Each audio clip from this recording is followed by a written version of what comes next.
Bom dia, Tiago. Bom dia a todos os nossos ouvintes e também os internautas. Eu falo aqui do Terminal Pinheiros de ônibus, com imagens de Vinícius Fraqueta, operação técnica de Fábio Queiroz, porque a gente acabou de ouvir que no Rio a situação não está sendo fácil na área econômica, aqui em São Paulo não está sendo fácil na área do transporte. Isso porque, com dados obtidos através da Lei de Acesso à Informação, números alarmantes mostram que 50 ônibus apresentam defeitos ou problemas na cidade de São Paulo por dia, numa base desse primeiro semestre de 2016. Isso equivale a 49,17, foi a média, para ser mais exato, de veículos por dia. Ou seja, mais de 2 ônibus por hora apresentam problemas aqui na capital. De janeiro a junho de 2016, 8.949 ônibus estruturais, esses carros maiores, quebraram durante o percurso. Mais do que a frota total que está na rua todos os dias, que é de 8.800 veículos, segundo a SP Trans.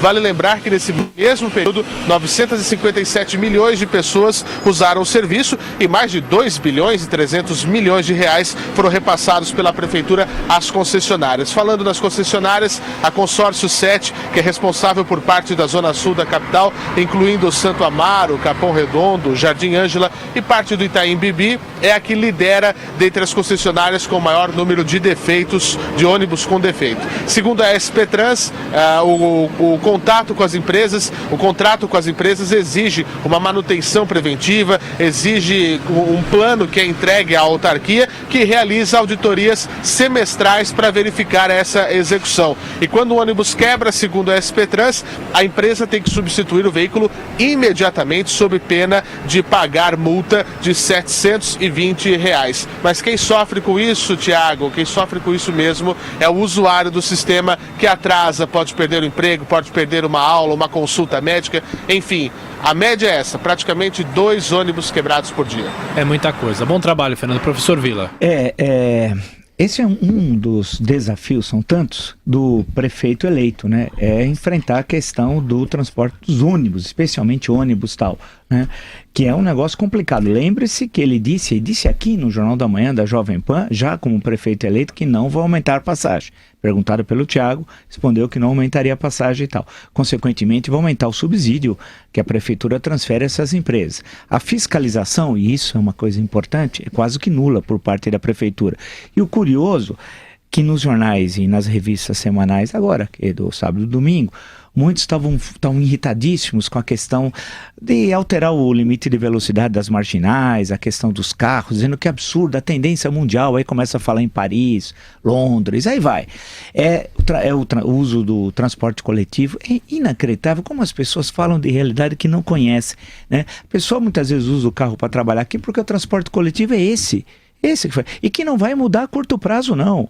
Não só a questão do ônibus é péssimo, né? Como quem vai nos micro-ônibus, daquelas empresas que têm vinculação, algumas delas, segundo dizem, até com o crime organizado, como também o metrô ainda tem uma linha muito pequena para o tamanho da cidade de São Paulo. É uma das menores, se não for a menor, se dividir per capita aí, de uma metrópole que tem a proporção de São Paulo em outros países aí do mundo tal. Então a questão que se coloca é que o carro é importantíssimo em São Paulo, ele joga um papel fundamental. Então não tem essa conversa que vai aumentar o número de mortos, não sei o que. Aí vem a bobagem da bicicleta, que é uma bobagem, achando que alguém fosse trabalhar de bicicleta.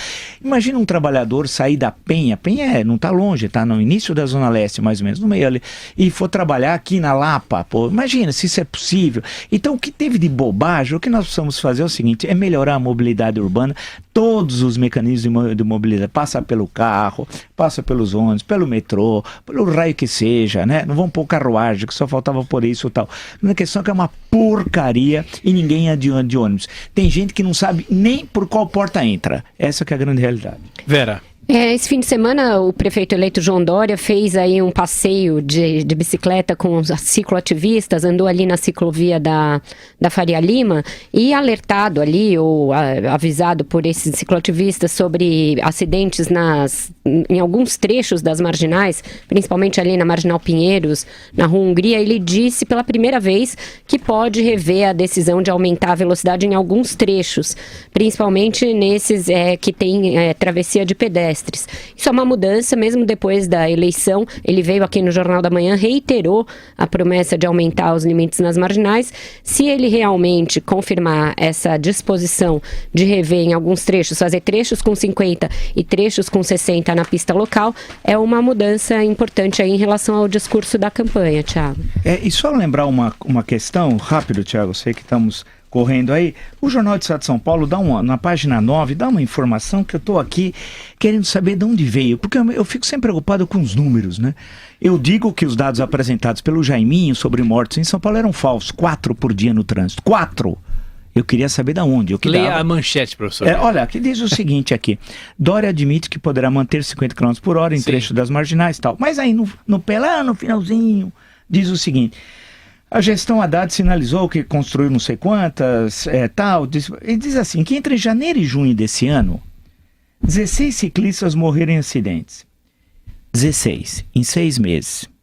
16 dividido por 6 dá cerca de 2,5. Aonde que essas notícias não saíram nos jornais? Não, lembra que 2 tinham morrido o ano passado. Pior, continua a notícia. Por isso que eu não sei de onde veio os dados. No primeiro semestre de 2014, foram 28 mortes. Né? Então, o que me chama a atenção é que eu queria saber da onde vêm esses dados. Eles plantam dados. Então, dá a entender o quê? Que precisa ampliar o número de ciclofaixas e de ciclovias, melhorar a sinalização, etc, etc. Isso aqui é conversa fiada. Eu duvido que esses dados são verdadeiros.